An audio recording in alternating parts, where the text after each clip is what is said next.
At my fiancé med school graduation party in Miami, funded by my $900 monthly and $6,000 per term, he told security, "She doesn't belong here." His mother laughed. "You thought you were part of this family?" I didn't argue. I just smiled, left without a scene, and made a silent plan he'd regret. "She doesn't belong here." The words sliced through the celebration noise, sharp and sudden like broken glass. I froze mid-step, champagne flute trembling in my hand as Kevin's voice, the same voice that had whispered forever against my skin countless nights, dismissed my existence with casual cruelty. His mother Diana's laughter followed, cold and cutting. "You thought you were part of this family? But I'm getting ahead of myself. That moment would come later. First, you need to understand who I really am. My name is Rachel Mitchell. To most people at Miami General Hospital, I'm just another overworked administrator making $900 a month, stretching every dollar to support my fiancé through medical school. The woman who brings homemade lunches in reused containers. The one who wears the same 3 professional outfits rotated carefully to appear like a diverse wardrobe. The eager-to-please girlfriend who somehow manages to transfer $6,000 each term to cover Kevin's tuition. What no one knows, what I've hidden meticulously for 3 years, is that I'm actually the only daughter of Arthur Mitchell, whose Mitchell Properties dominates the Miami skyline. That modest bank account I check anxiously in the hospital cafeteria? A carefully maintained facade. The real money sits in a trust fund that would make Kevin's jaw drop if he ever saw the balance. This morning followed the same exhausting routine. I woke at 5:30 a.m. in my small apartment. Yes, I maintain 2 residences, and dressed in a simple blouse I deliberately purchased from a discount store. The calculator came out as I pretended to balance my checkbook at the kitchen counter, creating the appearance of financial struggle that Kevin has come to expect. "Babe, don't forget I need the tuition payment by Friday," Kevin reminded me, not looking up from his medical journal. He lounged on my worn sofa, his designer watch, which he claimed was a replica, catching the morning light. "I've got it covered," I answered, just as I always do. He kissed my forehead absently before leaving. "You're the best. I don't know what I'd do without you." "Neither do I, Kevin. Neither do I." By 7 a.m. I was at my desk in the hospital administration office, processing medical billing claims. A job I'm actually overqualified for with my MBA from Wharton. But it's the perfect cover. No one questions why the boss's daughter would take a low-paying hospital position, because no one knows I'm the boss's daughter. At lunch, I stepped outside to take a different kind of call. "The Singapore investment is up 12%, I informed my father, speaking softly to ensure privacy. "We should move on the property near Brickell before the end of the quarter." "Rachel, this charade has gone on long enough," Arthur sighed, his voice conveying the familiar mixture of concern and frustration. "You're managing millions in real estate while pretending you can barely make rent. For what? A man who doesn't even know who you really are." "That's exactly why I need to do this, Dad," I replied, watching hospital staff walk past, none of them aware that the woman in the sensible shoes was in the middle of a multi-million-dollar negotiation. Kevin fell in love with me, not the Mitchell fortune. The silence from my father spoke volumes. "Friday night dinner as usual?" I asked, changing the subject. "Your room is always ready," he answered, his tone softening. "Margot's making your favorite." I smiled, thinking of our family's longtime housekeeper. "Tell her I'm looking forward to it." These Friday transitions are the most jarring part of my double life. I leave the hospital as Rachel the administrator, drive to a discreet parking garage, and change clothes in the back seat of my modest Honda. Then I transfer to the BMW I keep there, drive to my family's waterfront estate, and walk through those imposing doors as Rachel Mitchell, heiress and business prodigy. Last Friday I arrived to find my father in his study reviewing property assessments. He looked up as I entered, his expression brightening despite his worries. "There's my girl." He embraced me, then held me at arm's length. "You look tired, Rachel." "Double shift," I explained, settling into the leather chair across from him. "All this secrecy. It's not healthy," he said, pouring me a glass of wine from a bottle that cost more than my supposed monthly salary. "If this man truly loves you." "That's what I need to find out," I interrupted gently. "Love that's built on wealth isn't love at all. You taught me that after Mom died and the friends disappeared." The engagement ring caught the light as I reached for my wine glass. It was small, A quarter-carat diamond in a simple setting. Kevin had presented it with dramatic flair, claiming he'd saved for months. I cherished it more than the family jewels locked in our vault, believing it represented true sacrifice. What I didn't know then was that Kevin had purchased a Rolex for himself the very same week. "I've finally set a date," I told my father, changing the subject. "After Kevin's graduation ceremony next month at the celebration party. I've already purchased the penthouse overlooking the hospital campus. I'll give him the keys there, show him who I really am." Arthur's eyebrows rose. "And you're certain this is wise?" 3 years, Dad. 3 years of proving he loves me for me, not for what my last name can provide.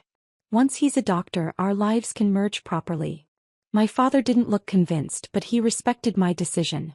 The truth I couldn't admit even to myself at the time was that tiny doubts had begun to form, little inconsistencies in Kevin's stories, moments when his mask seemed to slip.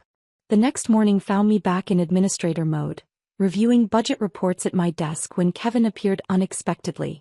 "Lunch?" he suggested, flashing the smile that had first made my heart skip.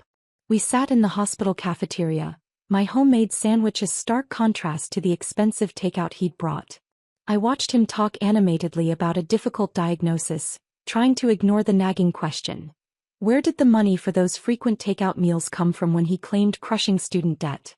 "I can't wait until we can afford real vacations," he said, gesturing with his fork. "No more of these budget constraints."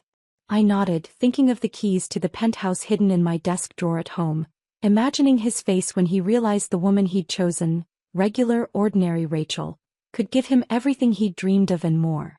"Just a few more weeks," I said softly. "Until graduation?" "God, yes." "Finally." "Until everything changes," I added, not knowing then just how prophetic those words would be.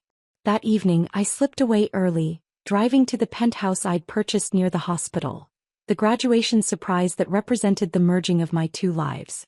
Standing in that empty space with its floor-to-ceiling windows overlooking Miami, I allowed myself to imagine our future here. The home we'd build once the pretense was gone, once he knew the real me. The irony wasn't lost on me. I'd created this elaborate deception to ensure Kevin loved me authentically, not my fortune. But in doing so, I'd never allowed him to know the authentic Rachel at all. "Just a few more weeks," I whispered to the empty rooms, "and no more lies between us." I couldn't have known then that the only real lie in our relationship was the one I wasn't yet aware of, and it had nothing to do with my hidden wealth. The first time I noticed something genuinely wrong was on a Tuesday evening in March. Kevin had texted that he would be late, another study group for an important cardiology exam. I'd prepared his favorite pasta, timed perfectly for his usual 8 p.m. return. By 10:30 the food was cold and I was staring at my phone. When he finally arrived just before midnight, the scent of unfamiliar perfume clung faintly to his collar. Not overpowering, just present enough to notice when he leaned in to kiss my cheek. "The library was packed," he explained, dropping his bag by the door. "Dr. Winters is notorious for his trick questions." I nodded, not mentioning that I'd called the medical library at 9 p.m. and learned they'd closed early for maintenance. A small lie, perhaps, but it planted a seed of doubt that would grow with alarming speed. "There's pasta in the fridge," I said instead. "I grabbed something with the group," he replied, heading for the shower without another word. The next morning I found his wallet on the bathroom counter and did something I'd never done before. I looked inside. Behind his student ID was a receipt from Martino's, an upscale steakhouse downtown, time-stamped 8:27 p.m. $157 for 2 people. The study group appeared to have been very selective. This small discovery triggered a subtle shift in my awareness. Suddenly I began noticing patterns I'd been blind to before. The broke medical student narrative Kevin had carefully constructed started showing inconsistencies like a cheap sweater unraveling at the seams. "This place is so cramped," Kevin complained the following weekend, gesturing around my deliberately modest apartment. "I don't understand why you won't look for something better. Even on your salary there must be nicer options." "It's what I can afford," I answered simply, maintaining my cover while wondering why the apartment that had been cozy when we first met was now cramped 3 years later. "If you'd let me help with your resume, you could get a better paying position," he continued, scrolling through his phone. "Someone with your education should be making more." The irony of him offering career advice to the daughter of Arthur Mitchell, who managed a real estate portfolio worth hundreds of millions, wasn't lost on me. But something darker lurked beneath his sudden interest in my living situation. If I was supposedly struggling to make ends meet, why was he pushing me to stretch myself thinner with a more expensive apartment? 2 days later I found my answer. While searching for a missing earring in Kevin's overnight bag, my fingers brushed against a small velvet pouch. Inside was a pair of diamond stud earrings from Tiffany's, far more expensive than anything he'd ever given me. The receipt showed they'd been purchased just last week. My stomach twisted as I carefully replaced everything exactly as I'd found it. The earrings weren't meant for me, that much was obvious. But who were they for? And how could he afford such a luxury when I was supposedly covering his tuition? I said nothing but began paying closer attention to our finances. Kevin had always been vague about his student loans and family contributions. Now I discreetly tracked every dollar I gave him against his actual expenses. The numbers didn't add up. Thousands were disappearing into an unaccounted void. The hospital holiday party in December brought the next red flag. I'd spent weeks preparing, choosing a dress that was nice enough to be appropriate but not so expensive it would raise questions about my fictional budget. Kevin had been strangely reluctant to attend, claiming he needed to study, but finally agreed after I reminded him how important networking would be for his residency applications. We arrived separately. I'd been working late finalizing year-end reports. When I entered the ballroom, I spotted Kevin near the bar with a group of residents. Drawing closer, I heard him mid-conversation. Just waiting for the right opportunity after graduation. My roommate works in administration here, actually. There she is now. Roommate. Not fiancé. Not girlfriend. Roommate. He noticed me and his expression flickered momentarily before recovering. Rachel. I was just talking about you. He quickly corrected himself. By fiancé everyone. Throughout the evening, I caught him glancing nervously toward the entrance, checking his phone repeatedly. When I asked who he was expecting, he laughed too loudly and claimed he was monitoring a patient's lab results remotely. Later that night, while Kevin was in the bathroom, his phone lit up on the counter. I shouldn't have looked, but something compelled me. The message preview glowed mockingly. Asterisk missing you tonight. Can't wait until you're done playing doctor with the plain Jane. Last night was amazing. Same time this weekend. Asterisk. When Kevin returned, I held up his phone. You got a text. He snatched it quickly, glanced at the screen, and his face performed an impressive series of micro-expressions before settling on annoyed dismissal.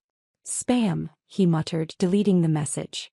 These scammers are getting more personal. I nodded as if I believed him, but something cracked permanently inside me that night. The perfume, the receipts, the earrings, the roommate comment, and now this text, they formed a pattern I could no longer ignore. At our next Friday dinner, my father noticed my distraction. You've barely touched your food, Arthur observed as we sat in his study afterward. What's wrong? For the first time, I confided my growing suspicions. With each example I shared, my father's expression darkened. I know you wanted to do this your way, he said finally, but I think it's time we learned exactly who this man is. I shook my head. I need to figure this out myself. Rachel. His tone was gentle but firm. Sometimes love blinds us to what's right in front of our eyes. 3 days later, an envelope appeared on my desk at the estate. Inside were photographs. Kevin entering a luxury high-rise in Brickell, the Avalon, one of Miami's most exclusive addresses. Additional photos showed him using a key card, clearly comfortable with the building. According to the private investigator's notes, he visited this location 3 times in the past week, staying overnight twice. He has an apartment there? I asked my father incredulously, spreading the photos across his desk. Not in his name, Arthur replied. The unit is leased to a shell company. My investigator is still tracing the ownership. I stared at the images, trying to reconcile them with the man who complained about my cheap apartment while apparently maintaining a secret residence in one of Miami's most expensive buildings. There's more, my father said quietly, sliding another photo across the desk. This one showed Kevin entering the building again, but not alone. A woman walked beside him, his arm around her waist. They were laughing about something. She was stunning, tall, elegantly dressed, entirely unfamiliar. The crack in my heart widened into a chasm. What are you going to do? Arthur asked. I gathered the photos carefully, my mind already calculating, planning. Nothing. Yet. Rachel. His graduation is in 3 weeks, I said, my voice steady despite the turmoil inside. I think it's time I learned exactly what game Kevin is playing before I reveal my cards. I left my father's study with the envelope of evidence, the foundation of my carefully constructed reality crumbling beneath my feet. The woman I'd pretended to be was running out of reasons to keep pretending. The photos burned a hole in my desk drawer for 3 days while I wrestled with what to do next. Part of me wanted immediate confrontation, to throw the evidence in Kevin's face and watch him try to explain it away. But the strategist in me, the businesswoman who had learned patience from Arthur Mitchell himself, knew better. I needed the complete picture before making my move. My position in hospital administration gave me access to the scheduling system. I told myself it was just verification, not an invasion of privacy, when I logged in after hours and searched Kevin's rotation schedule. What I found made my stomach turn. Every Thursday afternoon for the past 4 months, Kevin had blocked an hour for a recurring patient appointment, a woman named Vanessa Reeves. The first red flag was the location, not the general clinic where residents typically saw patients, but a private consultation room in the East Wing. The second was the lack of notes in her file, unusual for a recurring patient. Social media filled in the blanks with brutal efficiency. Vanessa Reeves, pharmaceutical sales representative, her profile filled with Miami nightlife photos. And there, buried in her Instagram from just 2 weeks ago, a picture at a rooftop bar. Though Kevin wasn't tagged, I recognized his watch, his hand resting possessively on her lower back at the edge of the frame. My hands trembled as I closed the laptop. This wasn't just an affair. The calculated nature of it, using hospital resources, blocking official time, suggested something more deliberate. The next morning I made a decision. If I was going to understand what was happening, I needed to talk to someone who might have experienced the same thing. Someone who knew Kevin before me. Finding Autumn Sullivan wasn't difficult. She transferred to Baptist Health 2 years ago, around the time Kevin and I started dating. I sent her a simple email requesting a meeting about staffing coordination between hospitals, using my administrative role as cover. We met at a small cafe halfway between our hospitals. Autumn arrived looking professionally polished but wary, her red hair pulled back in a neat ponytail. Recognition flickered across her face when she saw me. "You're Kevin's fiancée," she said before I could introduce myself. "I've seen your picture on his desk." I nodded, suddenly unsure how to proceed. "I'm sorry for the pretense about hospital staffing." She studied me for a moment, then sighed. "What did he do?" The directness of her question caught me off guard. I think he's seeing someone else. Maybe multiple someones. "And you want to know if this is a pattern," she finished, signaling for coffee. "How much are you supporting him financially?" The question hit like a physical blow. "What do you mean?" "Tuition? Rent? Living expenses?" She wasn't being cruel, just matter of fact. For me it was about $30,000 over 18 months. I picked up extra shifts, maxed out credit cards. He said we were investing in our future. My throat tightened. "Why did you transfer hospitals?" "Because after I caught him with someone else, a pharmacy student named Bianca, he made my life unbearable. Told colleagues I was unstable, that I'd been stalking him after a brief fling." Her hands wrapped tightly around her mug. It was easier to start fresh than fight the rumors. "Did he?" I hesitated. "Did he ask for specific amounts?" "Regular payments." She looked at me sharply. $6,000 per term for tuition. Plus, emergencies. "How did you know?" The identical amount couldn't be coincidence. Just a hunch. Autumn leaned forward. "Listen, Rachel. Kevin isn't just a cheater. He's systematic. After we broke up, I found notes he'd kept about me. How much I made, my promotion timeline, even my parents' financial situation. Like I was an investment he was researching." My pulse quickened.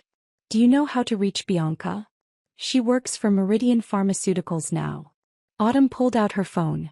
"We keep in touch. Sort of a survivors group of 2. She smiled grimly. 3 counting you." Bianca agreed to meet us that same afternoon. She arrived looking like someone who had processed her anger and emerged stronger. Designer suit, confident stride, eyes that held compassion when they met mine.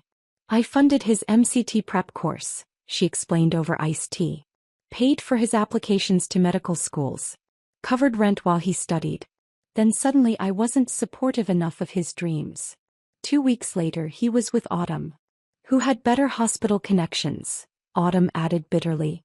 And then he moved on to you, Bianca said gently, with your administrative position. I swallowed hard. How much did he take from you? About 20,000 all told. My first year's salary as a pharmaceutical rep. She shrugged, but I could see the lingering hurt. Expensive life lesson. As they shared their stories, the pattern became undeniable. Kevin hadn't just cheated. He'd developed a calculated system of financial exploitation, moving from woman to woman as they served their purpose, each unknowingly funding different stages of his medical career. The final piece fell into place that evening. I'd never deliberately searched Kevin's things before, but now I entered his campus office with cold determination. The top drawers held nothing unusual: medical journals, stethoscope, protein bars. The bottom drawer was locked, but the small key I'd found hidden in his desk lamp at home fit perfectly. Inside was a leather-bound journal. Not a diary, something far more chilling. Spreadsheets. Calculations. Names with detailed notes. Asterisk Bianca Martinez. Family middle class but stable. Salary $65,000 with commission potential. Good for initial med school expenses but limited long-term growth. Emotional attachment forming too quickly, becoming demanding about commitment. Timeline to transition. Complete. Autumn Sullivan. Hospital connections excellent. Nursing salary with overtime potential $75,000 plus. Professional growth path limited. Growing suspicious about finances. Timeline to transition. Complete. Rachel Mitchell. Admin position with growth potential. Extremely financially responsible. No family wealth visible but excellent money management. Completely trustworthy and non-questioning about financial support. Potential to support through residency. Timeline, 80% complete. My fingers trembled as I turned to the most recent entry. Vanessa Reeves. Family connections to Brickell Medical Community. Father on board at Miami Central. Income $90,000 plus with pharmaceutical bonuses. Family wealth significant. Already secured apartment access. Timeline to transition. Preparations complete, waiting for residency confirmation before finalizing. The final page contained a detailed chart. A literal investment portfolio of women with amounts extracted, time invested, and return on investment calculations. I was listed as his most successful investment to date, with over $140,000 contributed over 3 years. Below my name was a note that made my blood run cold. Engagement strategy working perfectly. No suspicion. Will maintain until residency secured through her hospital connections, then execute transition to Vanessa post-graduation. I photographed every page, my vision blurring with tears that I refused to shed. This wasn't just betrayal, it was predatory, clinical, sociopathic. When I replaced the journal and locked the drawer, something had fundamentally changed inside me. The hurt was still there, but now surrounded by a cold, hard clarity. This wasn't about saving my relationship. It wasn't even about revenge exactly. This was about justice. As I drove home, I called Autumn and Bianca, asking them to meet again. Bring financial records, I said. Everything you can find about what you gave him. What are you planning? Bianca asked. Something fitting, I replied, my mind already calculating the precise architecture of Kevin's downfall. He's been investing in his future through us. I think it's time for his portfolio to crash. For the 2 weeks leading up to Kevin's graduation, I lived a strange double life within my already divided existence. By day, I continued playing the role of devoted fiancé, smiling through discussions about our future while secretly coordinating with Autumn and Bianca to document every dollar Kevin had extracted from us. By night, I made arrangements for what I still believed would be the moment my two worlds finally merged: Kevin's graduation celebration. The Ocean Terrace Hotel, one of Miami's most exclusive beachfront properties, wasn't the venue a hospital administrator making $900 monthly could possibly afford. I told Kevin it was funded through a special collection among hospital staff and his fellow graduates. A plausible explanation he accepted without question, too focused on his upcoming moment of glory to notice the impossibility of the math. In reality, I arranged everything through 3 different event planners, using shell companies linked to my trust but untraceable to the Mitchell name. The ballroom overlooking the Atlantic cost more for one night than my supposed annual salary, every crystal champagne flute and orchid centerpiece selected with care. This was to be the night that changed everything. I wanted it to be perfect, though for entirely different reasons than I'd originally planned. The irony wasn't lost on me as I dressed for the evening, selecting a simple blue dress that still maintained my modest means facade.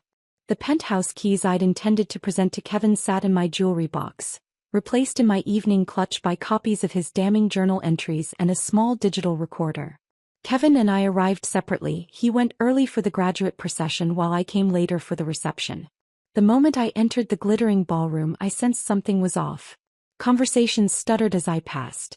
Glances were exchanged, followed by whispers. A woman I didn't recognize studied me with barely concealed amusement before turning to her companion with a comment that sparked uncomfortable laughter. Kevin stood across the room in his graduation regalia, surrounded by admirers, his mother Diana at his side.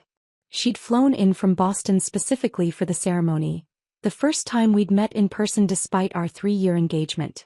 When Kevin spotted me, his smile faltered almost imperceptibly before recovering. He waved but made no move to approach or introduce me to the group around him. For 30 minutes, I circulated solo through the party I'd arranged and paid for, making polite conversation while watching Kevin and Diana deliberately work the room in patterns that somehow never intersected with mine. Each time I approached, they would mysteriously shift to another conversation cluster. "You must be Rachel," a voice finally said behind me. I turned to find Diana Blackwood, Kevin's mother, appraising me with cool calculation. Up close, I could see where Kevin had inherited his charm, and his ability to mask true intentions behind a pleasant expression. "Mrs. Blackwood, I'm so happy to finally meet you," I replied, extending my hand. She took it briefly, her grip limp and dismissive. "Kevin tells me you work in the billing department or something." "Hospital administration," I corrected gently. "How nice." Her tone suggested it was anything but. I always admire people who are content with modest achievements. Before I could respond, she glanced over my shoulder and brightened artificially. "Oh, I simply must say hello to the Hendersons. Kevin mentioned they might have an opening in their practice." She touched my arm with cold fingers. "We'll catch up properly later, dear." She disappeared into the crowd, leaving me with the distinct impression I'd been assessed and found wanting. I hadn't expected warmth from Kevin's mother, but such naked disdain was surprising, especially since, according to my fictional backstory, I was the supportive girlfriend who had helped fund her son's education. As the evening progressed, Kevin continued his strange avoidance, making brief appearances at my side only when it seemed too obvious that we weren't interacting. During one such moment, his phone buzzed with a text that made him frown. "Everything okay?" I asked. "Just a patient concern," he replied smoothly. "Nothing urgent." I knew he was lying. Residents didn't manage independent patient concerns, especially not on graduation night. 10 minutes later, he excused himself to the restroom for the 3rd time that hour. Something compelled me to follow him, maintaining a discreet distance. Instead of turning toward the restrooms, Kevin slipped down a service corridor that led to a small terrace overlooking the ocean. Diana was already waiting there. I positioned myself just inside the doorway, hidden by a decorative palm. Their voices carried clearly in the night air. "She's starting to notice something's wrong," Kevin was saying. "I need to be careful these last few weeks." Diana scoffed. "I don't understand why you're dragging this out. The girl is obviously beneath you. No family connections, mediocre job, not even particularly attractive." "She thinks we're getting married next spring," Kevin replied. "I need to maintain that until my residency position is confirmed. Her supervisor is on the placement committee." "And Vanessa?" "She's getting impatient." "It's under control. Her father's already hinted he can get me into the cardiology fellowship track directly. Just another month at most." I felt oddly calm as I listened, as if I were observing a scene in a movie rather than the dissolution of my own relationship. "Her salary's not great, but every dollar helps," Kevin continued. "Once I'm settled at Miami Central, I'll break things off. Tell her I need to focus on my career." Diana laughed. You've always been good at managing your investments. Yes, Mom, I've already lined up someone better. Rachel's just investment material, not family material. The words should have hurt, but instead they simply confirmed what I already knew. I stepped back, intending to retreat before they returned inside, but collided with a waiter. His tray of empty glasses clattered to the carpet. Kevin and Diana turned sharply at the noise. For a moment no one spoke. The look of panic that crossed Kevin's face was almost worth the 3 years of deception. I straightened my shoulders and walked directly toward them, my heart pounding but my expression perfectly composed. Diana recovered first, her face transforming into a mask of social politeness. Rachel, dear, we were just coming to find you, she lied smoothly. I looked at Kevin, whose expression was cycling rapidly through shock, calculation, and damage control. How much did you hear? He finally asked. Enough. I took another step toward them, and something in my expression must have alarmed Kevin. He glanced around, spotting a security guard patrolling the terrace perimeter. With a subtle gesture, he beckoned the man over. Is there a problem here, sir? The guard asked. Kevin's transformation was immediate and complete. Gone was any trace of the panic-stricken man caught in a lie. In his place stood a confident young doctor, radiating authority. Yes, he said calmly. She doesn't belong here. Could you please escort her out? The guard looked confused, glancing between us. Sir. Diana laughed, then a sound like breaking glass. You thought you were part of this family? Oh, honey. Other guests had begun to notice the commotion, turning to stare. I felt their eyes like physical touches, curious, pitying, entertained by the unexpected drama. In that crystallizing moment of public humiliation, with 3 years of lies exposed under the glittering chandeliers of a party I had secretly funded, I made a decision that would alter everything that followed. I didn't cry. I didn't scream. I didn't expose Kevin's scheme or reveal my true identity. That I smiled. With deliberate calm, I removed the modest engagement ring from my finger. The ring he'd claimed had cleaned out his savings, but that I now knew had likely been purchased with another woman's money. I held it up to the light for a moment, then dropped it with a soft clink into Kevin's champagne glass. Congratulations on your graduation, Dr. Blackwood, I said evenly. I wish you exactly the future you deserve. Then I turned and walked out, my head high, my steps measured, ignoring the whispers that followed me across the ballroom. Not a single tear fell until I was safely inside my car, the door closed against the world. Only then did I permit myself one moment of pure raw grief for the relationship I had thought was real. One moment to mourn the love that had never existed. Then I dried my eyes, started the engine, and began mentally calculating exactly how to dismantle Kevin Blackwood's carefully constructed future. I didn't drive to my small apartment that night. There was no reason to maintain the charade any longer. Instead, I drove directly to the waterfront high-rise where my actual residence waited. A penthouse overlooking Biscayne Bay that I'd purchased 3 years earlier but rarely used, maintaining it only as a convenient meeting place for business associates who couldn't know about my dual identity.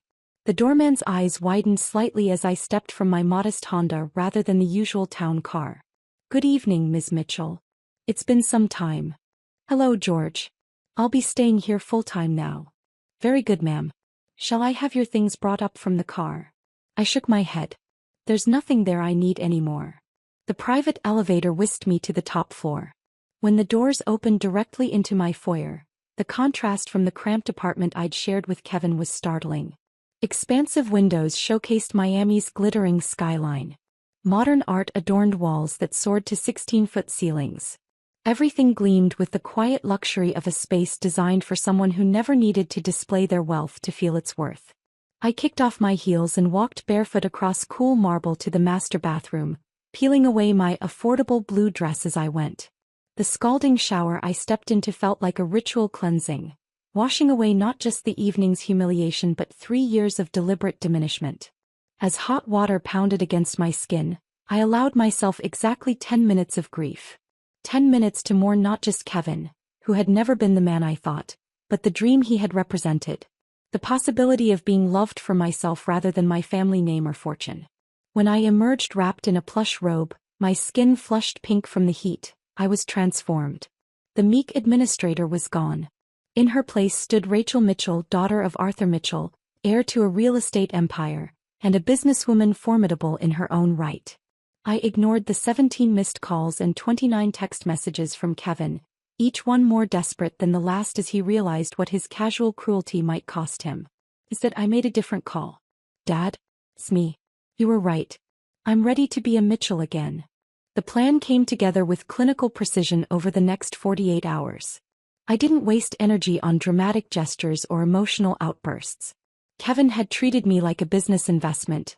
I would return the favor by systematically dismantling the future he'd built on the backs of the women he'd exploited. My first official move came Monday morning. Rather than reporting to my modest administrative office, I walked into the executive suite of Miami General Hospital and requested a meeting with Dr. Harold Winters, chairman of the board. Rachel, he greeted me warmly, rising from behind his desk. We'd met at numerous charity functions over the years, though he'd never connected me with the hospital employee who shared my name. Your father mentioned you might be stopping by. What can I do for you? I placed a slim folder on his desk. I'd like to introduce myself properly, Dr. Winters. I'm Rachel Mitchell, daughter of Arthur Mitchell, and as of this morning, majority stakeholder in the Coastal Medical Group. His eyebrows rose sharply. The Coastal Medical Group was the parent company that operated 3 major hospitals in the Miami area, including Miami General. I've actually been working in administration here for 3 years, I continued calmly. Learning the business from the ground up, you might say. I had no idea, he managed, clearly recalibrating his understanding of who exactly sat before him. Few people did. That was intentional. I opened the folder, revealing a document with the hospital logo. I believe this is the Residency Placement Committee's current recommendation list. I'd like to discuss some concerns I have about one of the candidates, Dr. Kevin Blackwood. By the time I left Dr. Winters' office, Kevin's carefully orchestrated future at Miami General had evaporated. No scene, no drama, just the quiet power of influence properly applied. My next stop was the office of Patricia Alvarez, one of Miami's most respected attorneys specializing in financial fraud. The pattern is clear, she noted, reviewing the documentation I'd compiled with Autumn and Bianca. This isn't just a moral failing, it's potentially criminal. He deliberately misrepresented his intentions to secure financial support from multiple women. I'm not interested in criminal charges, I clarified. That would be too public, too messy. I want restitution for Autumn and Bianca. And I want it handled quietly but completely. And for yourself? She asked. I smiled. I have other plans for my own restitution. While Patricia began preparing the legal groundwork, I turned my attention to Diana Blackwood. Kevin's mother operated a boutique real estate agency in Boston specializing in luxury properties, maintaining a satellite office in Miami to capture wealthy snowbirds looking for winter homes. Her business depended almost entirely on referrals from developers and property managers, precisely the network that formed the core of Mitchell Properties' influence. One phone call to my father was all it took. She humiliated you publicly, Arthur said grimly after I explained the situation. That's not something we forget. No dramatic moves, I cautioned. Nothing that could be traced back to us. Rachel, I've been handling delicate business situations since before you were born. By this time next month, Diana Blackwood will be wondering why her phone stopped ringing. Kevin's increasingly frantic messages continued throughout the week.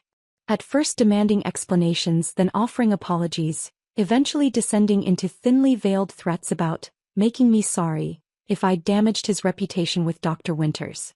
I saved every communication without responding, adding them to Patricia's growing file. When my doorman called to inform me that Kevin was in the lobby demanding to see me, I finally broke my silence with a single text. Asterisk, you've confused me with someone who still cares what you have to say. That woman no longer exists. Asterisk. 3 months passed in a blur of careful, deliberate action. I accepted the position my father had long held open for me, financial director of the Mitchell Foundation, which happened to be the largest private donor to the Miami Medical Foundation. Autumn received a settlement for her financial losses plus damages, allowing her to clear the debt she'd accumulated supporting Kevin. Bianca's settlement funded the launch of her own pharmaceutical consulting firm. Diana Blackwood quietly closed her Miami office after her client list mysteriously evaporated. The Miami Medical Foundation's annual gala was held at the Ritz-Carlton on a perfect October evening. I arrived on my father's arm wearing a Valentino gown that cost more than Kevin's monthly resident salary would have been, had he secured the position he'd been counting on. When Dr. Winters introduced me to the assembled medical elite as Rachel Mitchell, our new foundation financial director and the visionary behind our expanded residency grant program, the whispers spread through the room like wildfire. And then I saw him, standing near the bar in a rented tuxedo, his expression stunned as the pieces finally clicked into place. Kevin had managed to secure a residency position at a small community hospital in North Miami, the only program that would accept him after his mysteriously withdrawn recommendations from Miami General. I held his gaze across the crowded ballroom, neither smiling nor frowning, simply acknowledging his presence with the cool assessment of someone evaluating an underperforming investment. In that moment, I watched understanding dawn on his face, the crushing realization that the woman he had discarded as just investment material now controlled not just his residency placement but his entire professional future in Miami's medical community. I raised my champagne glass slightly in his direction before turning away to greet the chief of cardiology, effectively dismissing Kevin from my attention. The soft gasp from Diana Blackwood, who stood nearby witnessing the exchange, was just audible enough to reach my ears. "She doesn't belong here," he had said. How wrong he had been. That's the end of Rachel's journey from deception to justice. If this story of sweet revenge touched you, please hit subscribe. It takes just a second and helps our channel grow. Drop a like if you cheered when Kevin realized who Rachel really was and tell me in the comments, what was your favorite part? Was it when she discovered his journal, when she dropped her ring in his champagne, or when she reclaimed her power at the gala? I'd love to know your thoughts.